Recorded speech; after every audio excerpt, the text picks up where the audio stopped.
Whenever you file your tax, you will get a receipt, you will get an acknowledgement. It will be issued by whom?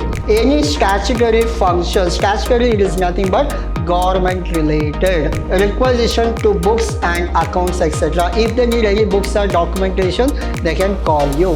The department records all tax related transaction and information.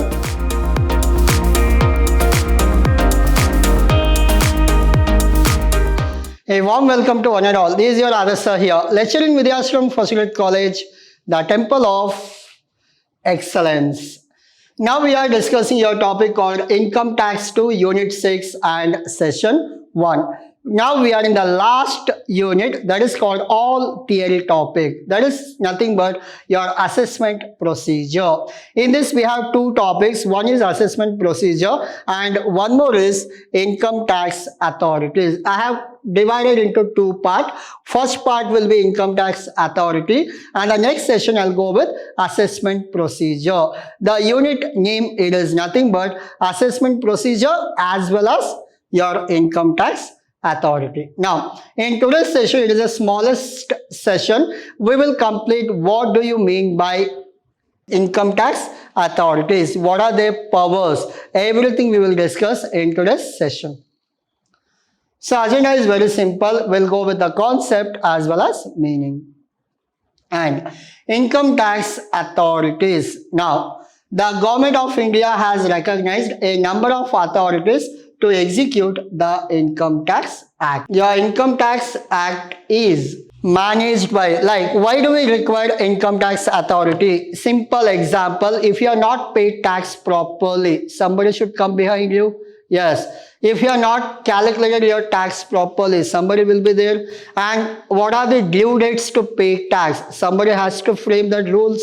And what are the tax percentage that has to be given by somebody? All these calculation, the database of everything. Whenever you file your tax, you will get a receipt, you will get an acknowledgement. It will be issued by whom? It is all done by Income Tax Authority. From the stage of beginning your calculation till the end of penalty, everything will be imposed and calculated and done by Income Tax Authority. Now, in this Income Tax Authority, the government of India has recognized number of authorities to execute the Income Tax Act. Now, it recognizes the authority to administrate the income tax department efficiently. Without authority, you cannot run your department. Like, head of the family is not there, cannot run your home. Similarly, somebody will be there to manage. Then, Central Board of Direct Taxes, the apex body in the direct tax sub. So, next, to perform various statutory functions.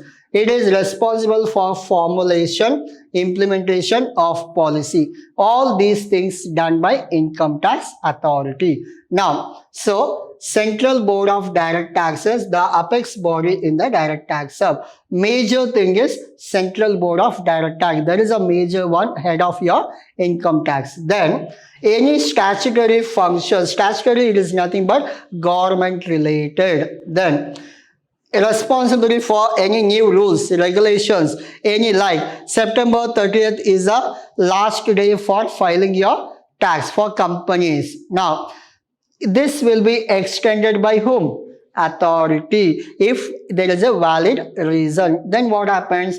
That dates will be extended by income tax officers. Now, Income Tax Authority for purpose of Income Tax Act. What are the income tax authorities you have? For you, 5-mark question will be on this only. What are the income tax authorities? Now, Central Board of Direct Tax, Principal Director General Income Tax, Principal Chief Commissioner, Director General of Income Tax, Chief Commissioner of Income Tax, Principal Director of Income Tax, Principal Commissioner of Income Tax, Directors of Income Tax, Commissioners of Income Tax. So there are almost 7 to 8 are there. Almost 11 we have. You are supposed to remember any 10. In this, Joint Director, Deputy Director, Assistant Director. See, all 3 points you got. Before that, Directors of Income Tax, Principal Directors, So, one, principal director, director of income tax, joint director, deputy director, assistant director. You got 5 points. You already learned joint, deputy, principal, director, as well as joint director. 5 points you learned. Yes. Income tax officers, tax recovery officers, inspectors of income tax. All these things comes under income tax authority. Hope you got it. Yes, this is all about your income tax authorities. Now, powers of income tax authority. You know that who are the income tax authority? What are their powers? Simple. Regarding discovery, production of evidence. For example, you paid your tax. They can ask you, what is the evidence? What is the evidence that you have showed your income? Give me evidence for your salary. Give me evidence for your tuition income. Everything they can come and ask you. Power of search and seizure. Like if anything going wrong, any illegal activity, they can come and seize your company. Requisition to books and accounts, etc. If they need any books or documentation, they can call you.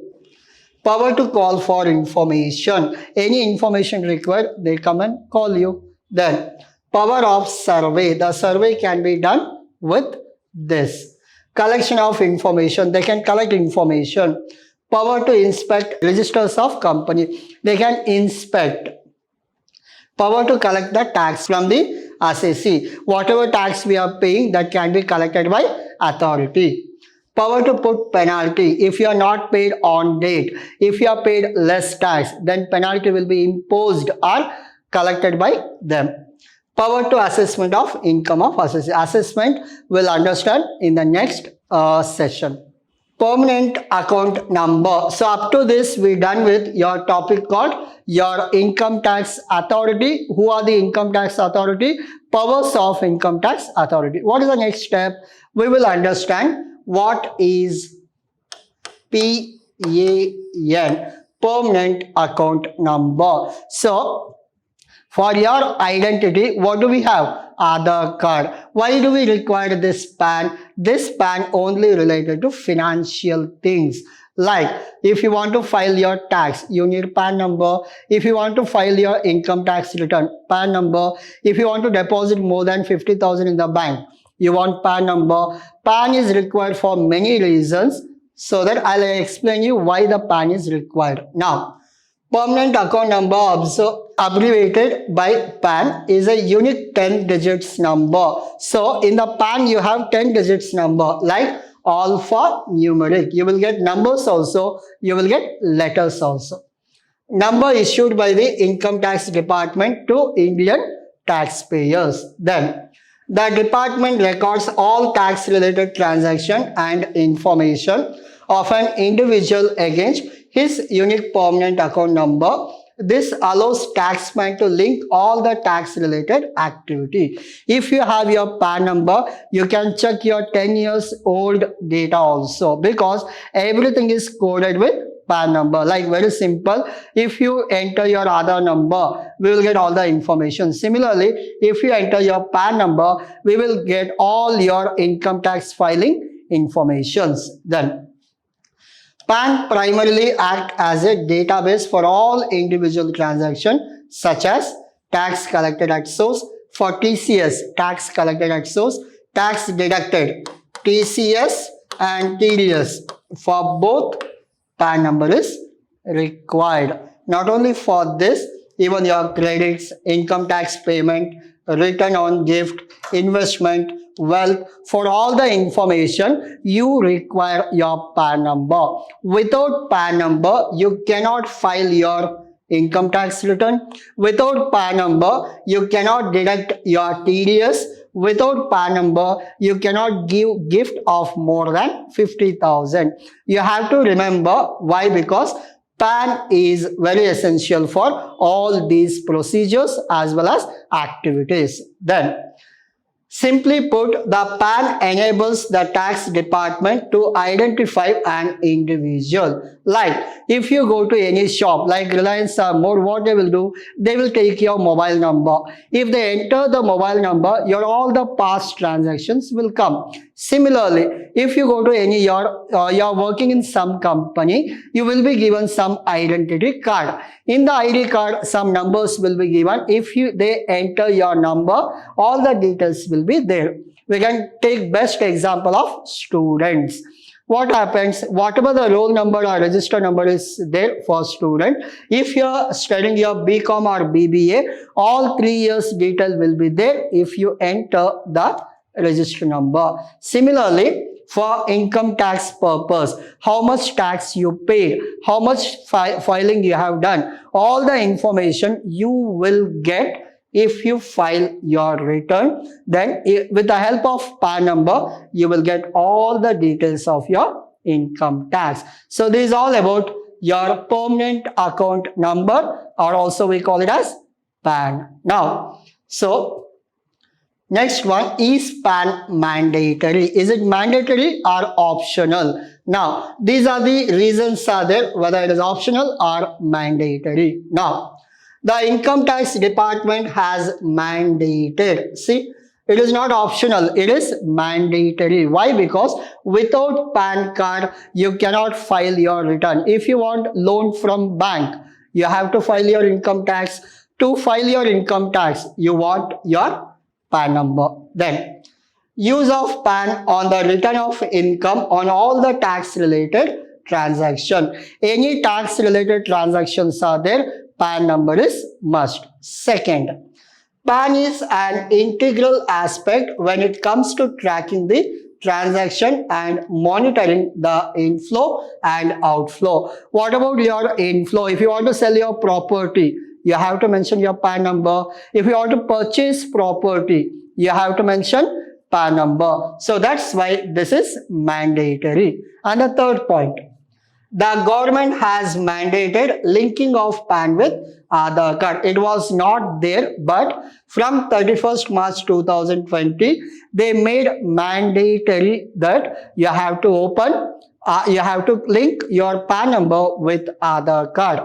Very simple. If you want to open a bank account in bank, you must need PAN number. Then, in the same line, the finance minister in the Union Budget 2020 proposed to instantly allot PAN to individual on the basis of their Aadhaar. So whoever Aadhaar card they are having, they are supposed to go for PAN number if they are in the earning position. Now, so that's why the reason is what? PAN is mandatory if you want to go for all these activities. Now, so I'll go back to previous slides so that you can take screenshot. So this is your agenda and income tax authority. Income tax authority for the purpose of income tax.